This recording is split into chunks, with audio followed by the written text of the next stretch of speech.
বন্ধুরা, আজ আমি পনির নিয়েছি। পনির আর আলু দিয়ে রান্না করলে খুব ভালো লাগে, তাই আমি আপনাদের কাছে এই রেসিপিটা বানিয়ে দেখাবো। তবে চলো এখন শুরু করি। পনিরকে আমি এই সাইজ করে কেটে নিয়েছি, আর আলুটাকেও একই সাইজের করে কেটে নিয়েছি। এটা আমি নিরামিষ বানিয়ে দেখাবো, খুব ভালো লাগবে। এখন আদা কাঁচা লঙ্কা নিয়েছি, একসঙ্গে বেটে নিচ্ছি।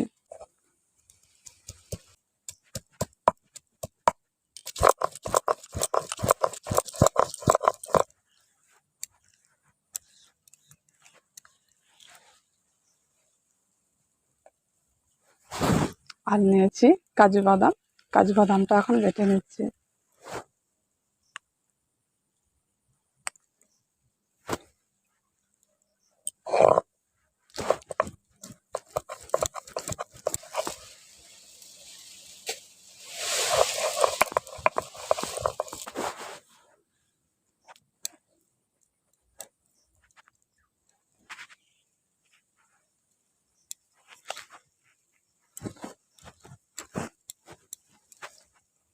এবার মশলাটা বেটে নিয়েছি, এবার রান্নাটা করে নেব।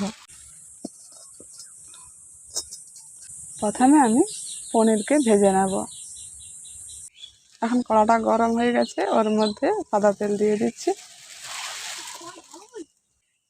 ওই তেলের মধ্যে পনির দিয়ে দিচ্ছি।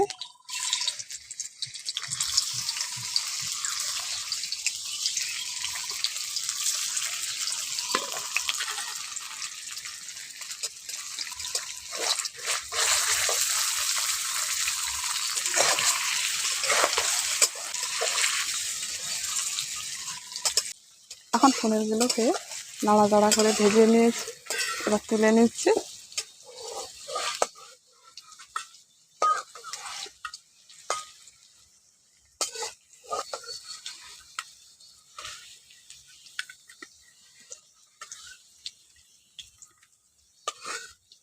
এর মধ্যে আলুগুলো ভেজে নিচ্ছি।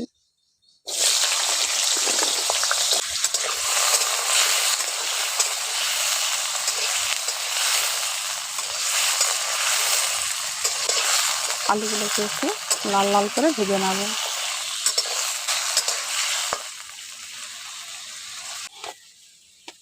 এখন আলুটাকে লালচে করে একটু ভেজে নিয়েছি, তুলে নিচ্ছি। ওই তেলের মধ্যে দুটো তেজপাতা দিয়ে দিচ্ছি, দুটো দারুচিনি দিয়ে দিচ্ছি, আর অল্প করে দিয়ে দিচ্ছি মৌরি।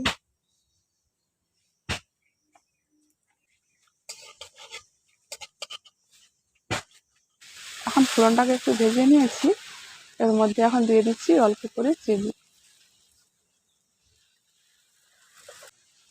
চিনিটা দিয়েছি, চিনিটা একটু রং হবে, আর তরকারির রংটা কিন্তু খুব সুন্দর হবে।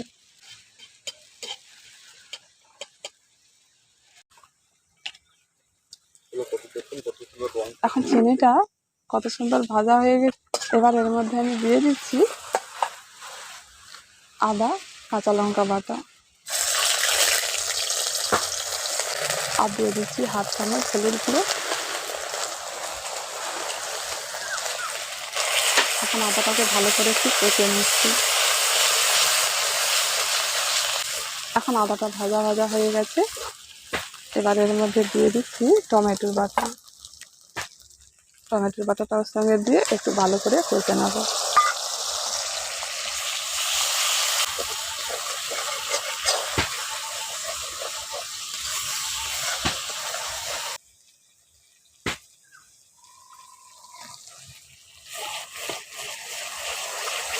এখন টমেটোর বাটাটাকে ভালো করে একটু কষে নিয়েছি।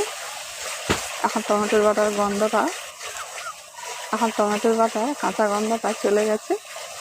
এবার এর মধ্যে দিয়ে দিচ্ছি হাফ চামচ ধনে গুঁড়ো, হাফ চামচ জিরে গুঁড়ো, লাল লঙ্কার গুঁড়ো হাফ চামচ। ভালো করে একসঙ্গে একটু মিশিয়ে নিচ্ছি। এবার এর মধ্যে একটু অল্প করে জল দিয়ে দিচ্ছি। জলটা দিয়ে একটু মশলাটাকে আরও কিছুক্ষণ ধরে কষে নেব। এখন মশলা থেকে তেলটা কি সুন্দর ভেসে উঠে গেছে। এবার এর মধ্যে দিয়ে দিচ্ছি কাজু বাদাম বাটা। কাজু বাদাম বাটাটা দিয়ে ভালো করে একটু মিশিয়ে নিচ্ছি।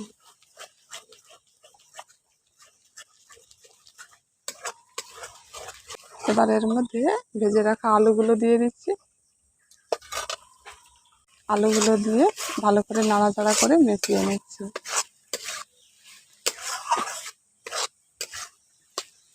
এবার এর মধ্যে পরিমাণ মতো লবণটা দিয়ে দিচ্ছি।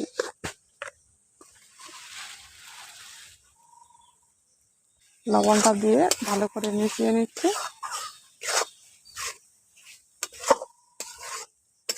এখন লবণটা দিয়ে ভালো করে মিশিয়ে নিয়েছি। এবার পরিমাণ মতো জলটা দিয়ে দিচ্ছি।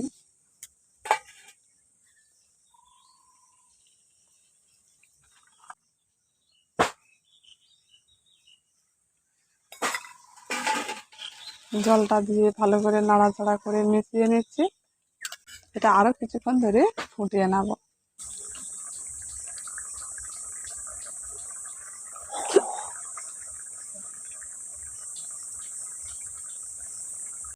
এটাকে বেশ কিছুক্ষণ ধরে ফুটিয়ে নিয়েছি। এখন আলুগুলো সম্পূর্ণ সিদ্ধ। এখন আলুগুলো খুব সুন্দর সিদ্ধ হয়ে গেছে। এবার এর মধ্যে দিয়ে দিচ্ছি ভেজে রাখা পনির।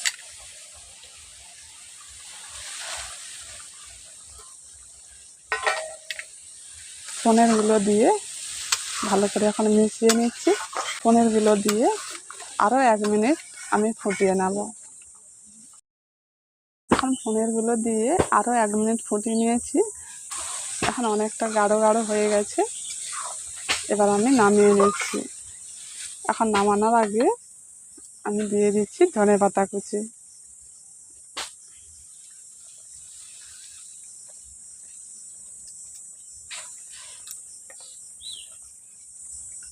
ধনেপাতা কুচি দিয়ে ভালো করে একটু মিশিয়ে নিচ্ছি। এবার নামিয়ে নেব।